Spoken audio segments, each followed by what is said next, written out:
ఏ ఒక్కరికైనా మొదటి సంపాదన కష్టం నుండి పుట్టిందైతే కాదు. అలసిపోయిన మన చేతులలో నుండి, కృంగిపోయిన మన ముఖ కవలికలో నుండి పుట్టిందే ప్రతి ఒక్కరికి అంతే. అలాగే గుర్తుకు నొప్పి ఉంటుంది కానీ వయస్సు ఉండదు.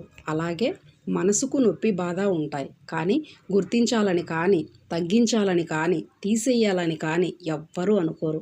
ఒక్కసారి అనుకొని గుర్తించి తీసేసి చూస్తే నువ్వు కోల్పోకుండా ఉంటావు. మనల్ని మనం కోల్పోవడం చాలా కాలమైంది. అదే ఈ గుర్తు.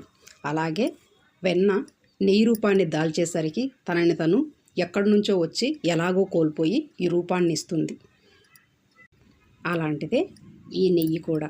వెన్న నెయ్యిగా మారడానికి ఎంత కష్టాన్నో ఎన్ని రూపాలనో మార్చుకొని మన ముందుకు వస్తుంది. ఈ వెన్న 1/2 లీటర్ పాలు 10 రోజులు అలా వాటి మీగడతో చేసిందండి. చాలా చక్కగా కుదిరింది. ఒకసారి ట్రై చేయండి. ఈజీగా కాసేసుకోవచ్చు. చెయ్యి పెట్టకుండా వెన్న తీసేసుకోవచ్చు. అలా మిక్సీ జార్లో ఆ మీగడ పెరుగునంతా వేసేసుకొని 4-5 సార్లు అలా కలుపుకున్న తర్వాత మిక్సీ పట్టిన తర్వాత వాటర్ క్లీన్గా వచ్చేంత వరకు చేసుకోవాలి.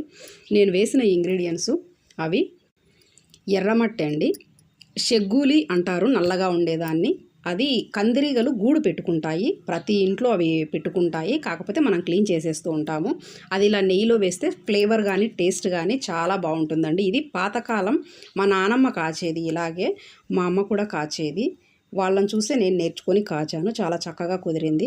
ఆ వాటర్లో కొన్ని తమలపాకులు నానబెట్టేసుకొని, మజ్జిగలో తమలపాకులు నానబెట్టేసుకొని సపరేట్ పెట్టేసుకోవాలి. కరివేపాకు, తమలపాకులు. ఆ తర్వాత కాగిన తర్వాత ఆ బౌల్ వేడి చేస్తే ఎక్కువ రోజులు ఉన్నా కూడా ఫ్రెష్ ఫీలే వస్తుందండి. ఆ డేక్షాలో అలాగే పెట్టుకోలేము కాబట్టి అలాగా నేను సపరేట్ బౌల్లో తీసేటప్పుడు స్టీల్ బౌల్ అయినా ఏదైనా తీసుకునేటప్పుడు అలా వేడి చేసి పెట్టుకుంటే ఎప్పటికీ అలాగే ఉంటుంది. కొంచెం కూడా చెడిపోదు. వీడియో నచ్చితే లైక్ చేయండి. Thanks for watching.